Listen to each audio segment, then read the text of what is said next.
जे किसी दरगाह ते गए हैं तो सारे साडे नाल लग आंदे साडे नाल फोटो खिचाओ। जे गुरुद्वारा साहब गए हैं तो तुसीं सारे जी हो उत्थे।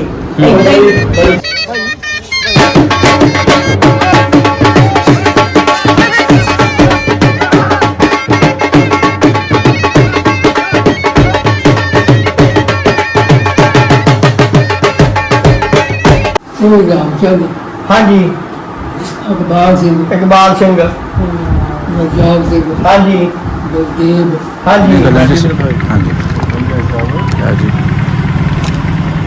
जी सत श्री अकाल सरदार जी, वेलकम जी वेलकम। Thank you.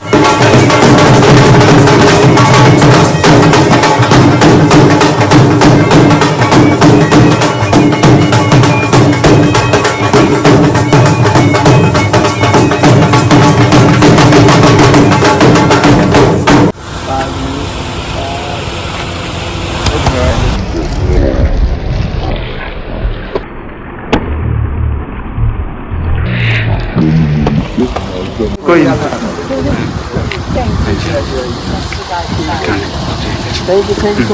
जी पिंड जान तो पहले तुहाडा बड़ा अपना निघा स्वागत किया है ना। बाकी इंशाल्लाह जिहड़ियां गल्लां ने तुहाडे बजुर्गां दी पिंड जाके होणगियां है ना जी।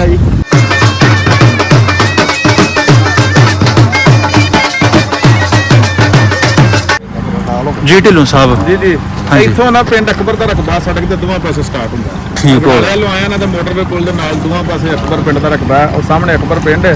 ਠੀਕ ਹੈ ਉਹਦਾ ਰਕਬਾ ਜਿਹੜਾ ਨੇ ठीक हो गया। मतलब इतने वडाला संधू एंड ਨਹੀਂ ਨਹੀਂ ਬਟਾਲੇ ਦੇ ਰੋਡ ਤੇ ਟਾਲੀਆਂ ਦਾ ਰਕਬਾ ਹੈ। अच्छा अच्छा टालिया रकबा है। ਟਾਲੀਆਂ ਦਾ ਐਂਡ ਹੋਇਆ ਤੇ ਅਕਬਰ ਦਾ ਸਟਾਰਟ ਹੋ ਗਿਆ। अकबर का स्टार्ट हो गया। ठीक है जी। सरदार सुच्चा सिंह जी साडे नाल मौजूद ने जी। अब अपने पुरखियां दे अपने प्यो दादियां दे पिंड दे दर्शन दीदारे करनगे। ਇਹ ਪਿੰਡ ਰਿਹਾ ਜੀ ਲਿਖਿਆ ਹੋਇਆ ਬੋਰਡ ਤੇ good afternoon elementary school Akbar.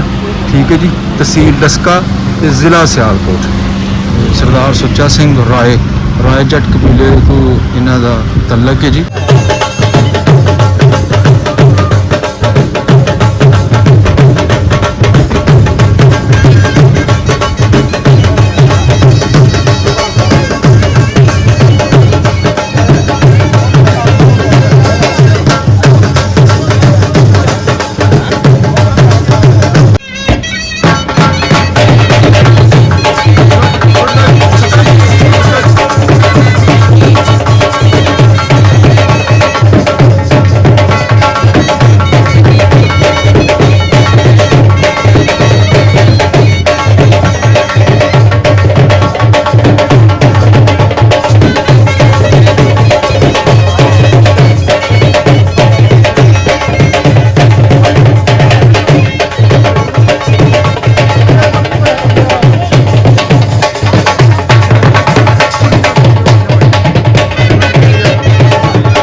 ਹਾਂਜੀ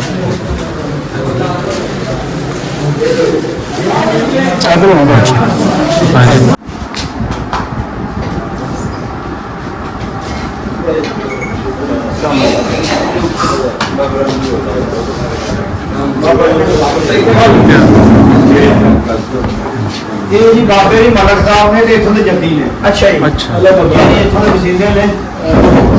ਇਹ ਸਾਰੇ ਦੇ ਨਾਮ ਨੂੰ ਜਾਣਦੇ ਨੇ। ਅੱਛਾ, ਇਹਨਾਂ ਦੀ ਉਮਰ ਕਿੰਨੀ ਹੈ? ਇਹਨਾਂ ਤੋਂ ਪਤਾ ਲੱਗਾ ਬਿਲਕੁਲ। ਸ਼ਾਇਦ ਬਾਬੇ ਜੀ ਨੇ। ਅੱਛਾ। ਤੁਸੀਂ ਸਾਡੇ ਬਜ਼ੁਰਗਾਂ ਦਾ ਕੋਈ ਪਤਾ ਹੈ ਤੁਹਾਨੂੰ? ਸਰਦਾਰ ਲਾਭ ਸਿੰਘ ਪੁੱਤਰ ਸਨ of ਗਣਪਤ ਰਾਏ। ਲਾਭ ਸਿੰਘ ਸਿੰਘ ਰਾਮਚੰਦ ਹਾਂਜੀ। ਅਕਬਾਰ ਸਿੰਘ ਇਕਬਾਲ ਸਿੰਘ ਰਜਾਬ ਸਿੰਘ ਹਾਂਜੀ। ਬਲਦੇਵ ਹਾਂਜੀ। ਇਹ ਚਾਰ ਭਾਈ ਇਸ ਘਾਟੀ ਮਾਰ ਅੱਛਾ ਜੀ। ਇਹ ਚਬਾਰੇ ਹਾਂਜੀ।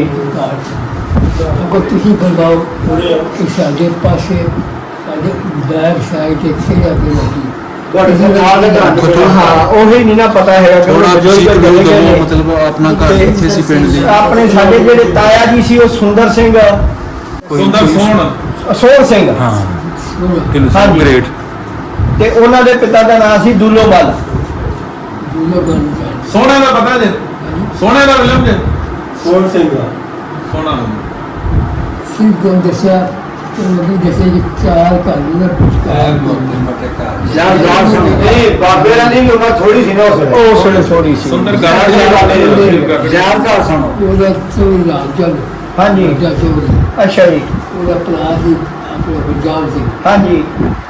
ਉਹ ਮੋਹੀ ਅੱਗੇ ਦੋ ਟਾਈਗਰ ਅਕਬਾਰ ਸਿੰਘ ਹਾਂਜੀ। ਤੇ ਬਲਦੇਵ ਠੀਕ ਹੈ ਜੀ। ਹੋਰ ਤੁਹਾਨੂੰ ਕਿਸੇ ਬਜ਼ੁਰਗਾਂ ਦਾ ਪਤਾ ਹੋਵੇ? ਸਵਰਨ ਸਿੰਘ ਜਾਂ ਗੁਰਬਚਨ ਸਿੰਘ, ਜਰਨੈਲ ਸਿੰਘ, ਆਪਣੇ ਇਕਬਾਲ ਸਿੰਘ, ਜੋਗਿੰਦਰ ਸਿੰਘ, ਚੜ੍ਹਦੇ ਪਾਸੇ ਆ ਗਏ ਜੋਗਿੰਦਰ ਸਿੰਘ, ਇੰਦਰ ਸਿੰਘ, ਇਹ ਸਾਡੇ ਸਾਰੇ ਪਿੰਡ ਦੇ ਬਜ਼ੁਰਗ ਸਨ ਜਿਹੜੇ ਇਸ ਵੇਲੇ ਨਹੀਂ ਰਹੇ। ਖਜਾਨ ਸਿੰਘ। ਉਹਨੇ ਪਹਿਲਾਂ ਮੈਨੂੰ ਸਿਰ ਚੋਂ ਦਾ ਪਤਾ ਠੀਕ ਹੈ ਜੀ। ਇਹਨਾਂ ਨੂੰ ਉਹਨਾਂ ਚੋਂ ਦਾ ਪਤਾ ਜਿੱਦਾਂ ਸਾਡੇ ਇਹਨਾਂ ਦਾ ਇਕਬਾਲ ਸਿੰਘ ਦਾ ਪਤਾ ਜੀ। ਹਾਂਜੀ ਹਾਂਜੀ।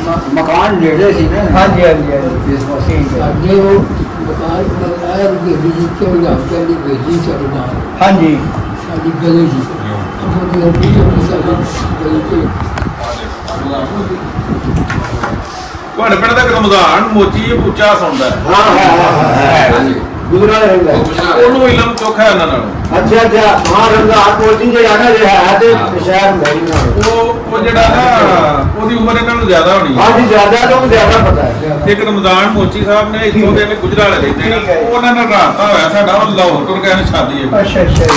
ਉਹ ਮੰਡੇ ਨੂੰ ਅਵੇਲੇਬਲ ਹੋਣੇ ਨੇ ਲੇਕਿਨ ਉਹਨੂੰ ਇਹਨਾਂ ਨੂੰ ਬਹੁਤ ਜ਼ਿਆਦਾ ਉਹਨਾਂ ਨੂੰ ਘਰ ਘਰ ਦਾ ਪਤਾ ਨਹੀਂ ਸੇਫ ਸੀ ਉਹਦੀ ਸਾਰੇ ਮਤਲਬ ਉਹਦਾ ਇੱਕ ਇੱਕ ਘਰ ਦਾ ਨਾਲੇ ਉਦੋਂ ਉਹਨਾਂ ਦੀ ਉਮਰ ਥੋੜੀ ਜ਼ਿਆਦਾ ਉਮਰ ਜ਼ਿਆਦਾ ਸੀ ਕੋਈ ਨਜ਼ਦੀਕ ਸਨ। ਠੀਕ ਹੈ ਜੀ। ਤੇ ਉਹਨਾਂ ਨਾਲ ਅਵੇਲੇਬਲ ਹੀ ਨਹੀਂ ਉਹਨਾਂ ਦੀ ਵੇਖ ਤੇ ਅੱਜ ਉਹਨਾਂ ਨੂੰ ਹਲਾਇਆ ਹੋਣਾ। ਚਲੋ ਕੋਈ ਗੱਲ ਨਹੀਂ।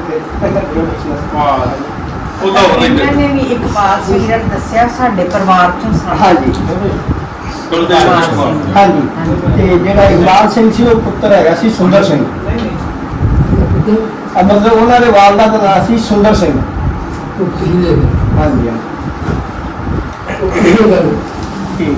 ਉਹ ਪਿਛਲੇ ਘਰ ਆਪਣੀ ਜਿਹੜੀ ਵਾਈ ਬੀਜੀ ਸੀ ਉਹਦਾ ਵੀ ਕੁਝ ਨਹੀਂ ਨਹੀਂ ਉਹ ਬਜ਼ੁਰਗ ਰਿਹਾ ਕੋਈ ਨਹੀਂ ਹੈਗਾ। ਉਹ ਕੁਝ ਚੀਜ਼ਾਂ ਨਾ ਇਹ ਪਤਾ ਲੱਗ ਜਾਂਦਾ ਨਾ ਖੂਹ ਕਿੱਥੇ ਖੂਹ ਕਿਹੜਾ ਸੀ ਸੀ ਫਿਰ ਕਿਹੜੇ ਪਤਾ ਖੂਹ ਦਾ ਵਾਈ ਸੀ ਹਾਂਜੀ। ਇਹ ਮੈਂ ਪਹੁੰਚ ਜਾਂਦਾ ਹਾਂਜੀ ਹਾਂਜੀ। ਬਾਬੇ ਰਮਜ਼ਾਨ ਨੂੰ ਪਤਾ ਸੀ। ਮਗਰ ਤੁਹਾਨੂੰ ਕਾਲ ਹੀ ਹੋ ਸਕਦੀ ਹੈ। ਕਾਲ ਤੇ ਕਰਾ ਲਓ ਗੱਲ ਦੀ ਬਸ ਪੁੱਛਣਾ ਚਾਹੀਦਾ ਪਤਾ ਲੱਗ ਗਿਆ ਇੱਥੇ ਕਾਰਗੋ ਦਾ ਦੁਕਾਨ ਸੀ ਇੱਥੇ। ਸਾਨੂੰ ਮਤਲਬ ਮੈਨੂੰ ਜਿਹੜਾ ਪਤਾ ਸਾਡੇ ਪਿੰਡ ਦੇ 35 40 ਜਿੰਨੇ ਵੀ ਬਜ਼ੁਰਗ ਸੀਗੇ ਉਹ ਸਾਰੇ ਰਹੇ ਨਹੀਂ ਇਸ ਦੁਨੀਆ 'ਚ ਪਰ ਨਾਮ ਸਾਰਿਆਂ ਦਾ ਪਤਾ। ਰਾਮਪੁਰ ਸੂਬੇਦਾਰ ਸੀ ਉਹਦੇ ਕੋਲੋਂ ਇਕੱਠੇ ਹੋਏ ਨੇ ਸਾਰੇ। ਉੱਥੇ ਇਕੱਠੇ ਹੋ ਕੇ ਕਾਬਲਾ ਹੋ ਗਿਆ। ਉਹ ਜੀਵਨ ਉਸ ਬਾਬੇ ਨੇ ਉਹਨਾਂ ਨੂੰ ਦਿੱਤਾ ਵਾਪਸ। ਉਧਰ ਸਾਡੀ ਜ਼ਮੀਨ ਸੀ ਸਾਨੂੰ ਇੱਧਰ ਲਾਟ ਹੋਈ ਹੈ ਤਾਂ ਫਲਾਣੇ ਸਿੰਘ ਦੀ ਆ ਕਾਲੂ ਸੀ ਸਾਡੇ ਕੋਲ ਕਾਲੂ ਦਾ ਰਕਬਾ। ਠੀਕ ਹੈ। ਕਾਲੂ ਸਿੰਘ ਦਾ ਤੁਸੀਂ ਉੱਥੋਂ ਪੰਜਾਬ ਤੋਂ ਆਏ ਕਿ ਅਸੀਂ ਪੰਜਾਬ ਚੋਂ ਅਨਵਰ ਜ਼ਿਲ੍ਹਾ ਅਨਵਰ ਉਦੋਂ ਮਤਲਬ ਪੰਜਾਬ ਸੀ ਉਦੋਂ। ਇਸ ਵੇਲੇ ਜੋ ਕਹਿ ਲੋ ਕਿ ਮਵਾਤੀ ਬਰਾਦਰੀ ਹੈ ਹਾਂਜੀ। ਉਹ ਅਨਵਰ ਦੀ ਬੈਠੀ ਪਿੰਡ ਅਕਬਰ ਚ ਜਾਂ ਗੁੜਗਾਉਂ ਦੇ ਵੀ ਘਰ ਹੈ ਨੇ ਮਤਲਬ ਹੋਰ ਵੀ ਹਨ ਪਿੰਡ ਲੇਕਿਨ ਅਨਵਰ ਦੇ ਜ਼ਿਆਦਾ ਅਨਵਰ ਦੇ ਜ਼ਿਆਦਾ। ਅਨਵਰ ਸਰਮੋਲੀ ਪਿੰਡ ਹੈ ਅਨਵਰ ਦੇ ਨਾਲ। ਅੱਛਾ ਅੱਛਾ ਉਦੋਂ ਦੇ ਸਾਡੇ ਸਾਰੇ ਚ ਬੈਠੇ ਨੇ ਅੱਛਾ ਅੱਛਾ ਜੰਮੂ ਵਾਲੇ ਵੀ ਬੈਠੇ ਨੇ ਇੱਥੇ।